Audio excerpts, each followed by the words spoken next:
व्यक्ति लड़ जाता है तो फिर तो ये शरीर है, ये अंग है। समझ में आ गई बात है? ये तो साधना की चीज है। बोलिए।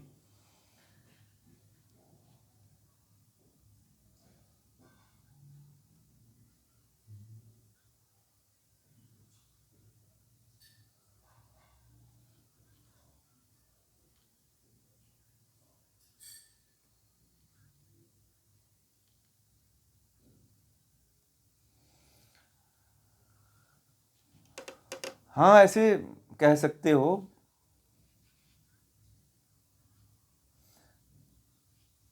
आप संसार में ना, कुल मिला के मैं आप समझ गया आप क्या कहना चाहते हो। संसार में कभी भी जो है, यदि मुक्ति की तरफ जाना है तो बुद्धि और मन के द्वारा यदि आप कंट्रोल में होकर के उनकी बात के अनुसार कार्य करते हो तो आप उनके वशीभूत हो।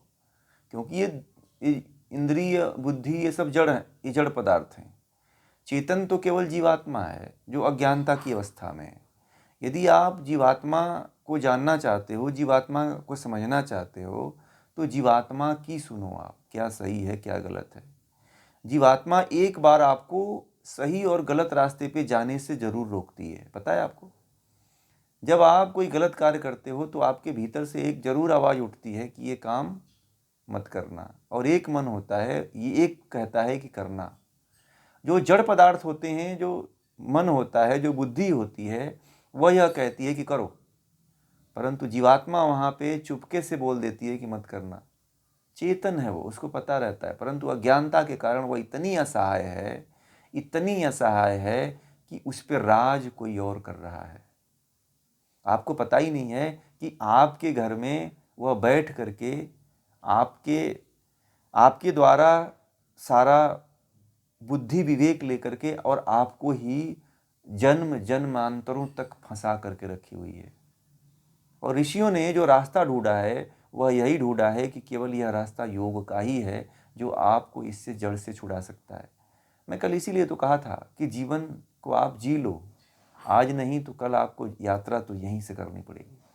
कोई रास्ता नहीं है, कोई उपाय नहीं है कि जो आपको इस शरीर से, इस मन से, इस बुद्धि से कोई छुड़ा दे। आपको दुनिया की कोई ताकत नहीं है, और आज नहीं तो कल आपको इस रास्ते से गुजरना ही पड़ेगा। अर्जुन को भी गुजरना पड़ा, कृष्ण को भी गुजरना पड़ा, ब्रह्मा से लेकर के जैमिनी पर्यंत हमारे जितने भी ऋषि हुए हैं उन सभी ऋषियों को इस रास्ते से गुजरना पड़ा है, और आपको भी इसी रास्ते से गुजरना पड़ेगा। ये ध्यान रखना, कोई और रास्ता है ही नहीं। हाँ, आप कर्मकांड को मानते हो तो फिर आते रहोगे जाते रहोगे, कुछ होगा नहीं।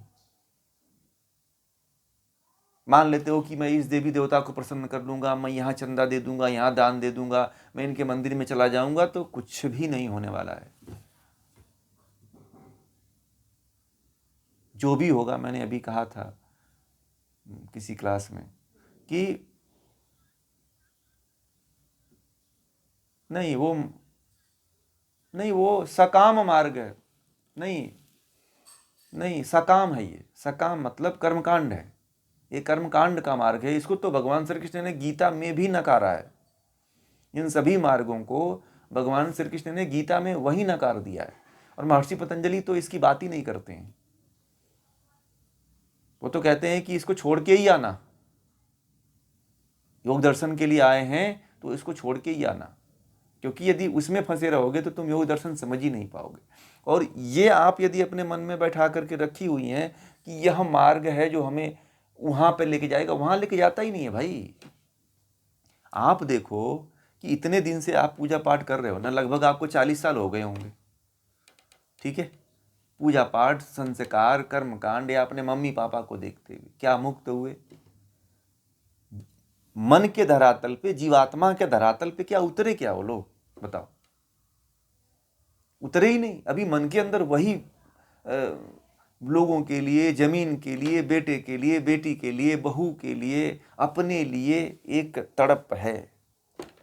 और वो तड़प वास्तविक तड़प थोड़ी है, ये तो माया का तड़प है, भोग की तड़प है, वृत्तियों की तड़प है, कामनाओं की तड़प है, सकाम कर्म की तड़प है। जिसके लिए व्यक्ति रोता है, जिसके लिए व्यक्ति दुखित होता है, जिसके लिए व्यक्ति दिन रात हाय हाय करता है, जिसके लिए दिन रात व्यक्ति पागलों घोड़ों की तरह, खच्चरों की तरह खट रहा है। पता है आपको, आदमी को ये पता नहीं है 12-12 घंटा, 24-24 घंटा जिस काम के लिए लगा है वो काम उसको सफलता नहीं देने वाले हैं। संसार की बस सांसारिकता उसे बड़े ऊंचे स्तर की मिल जाएगी, परंतु जो चाहिए वो थोड़ी मिलती है। फिर वह जैसे आया था वैसे ही विदा हो जाएगा, फिर जन्म लेगा, यही क्रम चलता रहेगा। भगवान श्री कृष्ण ने गीता में ये भी कहा है कि आप जिसको पूज रहे हो उसी को प्राप्त होगे। भाई, आप संसार में किसी देवी को पूज रहे हो, किसी देवता को पूज रहे हो, तो आप उसी को प्राप्त होगे, आप ब्रह्म को थोड़ी प्राप्त होगे। ये तो क्रम ऐसे ही चलाओगे, फिर चलता रहेगा, आओगे जाओगे। कुछ लोग कहते हैं ना कि मेरा परिवार ही मेरा स्वर्ग है, मुझे कोई भक्ति नहीं करना है, मुझे कोई दर्शन नहीं पढ़ना है, मुझे कोई ज्ञान नहीं लेना है, मेरे लिए तो मेरा परिवार ही सब कुछ है। अब वो घोर लिप्तता होती है। वो एक मैंने व्यक्ति को, आंटी जी हैं, उनको कहा कि आपका उम्र जो है 60-70 साल हो गया, थोड़ा आप भगवान की तरफ आओ। बोलती कि मेरा परिवार ही मेरे लिए भगवान है, मेरा घर ही मेरे लिए स्वर्ग है, मेरा सब कुछ यही है, मैं तो इसी में मरूंगा, इसी में जीऊंगा। अब उनको कौन समझाए? मैंने कहा कि बहुत अच्छी आपकी सोच है। अब मैं क्या कहूं, अब उनको बताऊं क्या? अब जो समझने वाला है, जो पूछने वाला है, उसको समझा सकता हूं।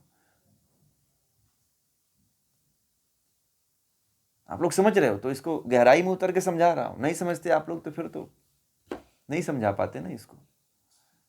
जो समझता है उसी को समझा जा सकता है, जो उतरना चाहता है, जो उस पार उतरना चाहता है, उसी को उतारा जा सकता है। जो नहीं उतरना चाहता है उसको नहीं उतार पाएंगे, हम चाहे लाख कोशिश कर लें। स्वामी विवेकानंद का एक विचार है, एक पुस्तक है उनके सन्यास पे, पढ़िएगा आप लोग, छोटी सी पतली सी पुस्तक आती है। उस पुस्तक में उन्होंने लिखा हुआ है इस बात को कि जीवन में व्यक्ति कितना भी